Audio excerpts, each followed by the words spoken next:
വർത്തമാനം ഒരാളോട് പറയാൻ വേണ്ടി വിചാരിച്ച് അടുത്തിരിക്കുന്നത്, ചിലപ്പോൾ ഈ വിയർത്ത ഡ്രസ്സ് പിറ്റേന്നിട്ട് കഴിഞ്ഞാൽ ഭയങ്കര നാറ്റായിരിക്കും.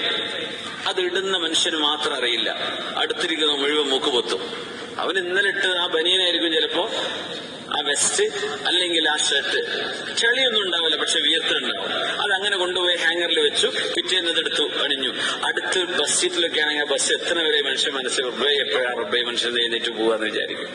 ഫ്ലൈറ്റിലൊക്കെ ആണെങ്കിൽ 2-3 മണിക്കൂർ മണത്തല്ലേ പറ്റും. ട്രെയിനിലാണെങ്കിലും കൂടെ ഇരിക്കുകയാണെങ്കിലും ഓഫീസിലാണെങ്കിലും ആളെങ്ങും വന്നു പോകുമ്പോഴേക്കും ഒരു നാറ്റായിരിക്കും. ആ മനുഷ്യനോട് ഇത് പറയാനും പറ്റില്ല, അയാൾക്കിട്ട് ഇത് അറിയില്ല.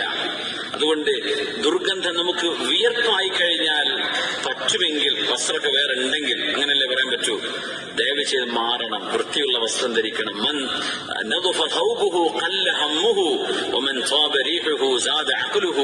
എന്ന് മഹാനായ ഇമാമുന ശാഫിഈ തങ്ങൾ പറയാറുണ്ട്.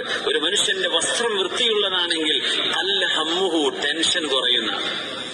ശരിയല്ലേ? നമുക്ക് വണ്ടിമേ തന്നെ ഈ പൊടിയായി കഴിഞ്ഞാൽ ഒരു ടെൻഷൻ, അത് വൃത്തിയായി നമ്മളെന്നെ കുളിച്ച പോലെ തോന്നും.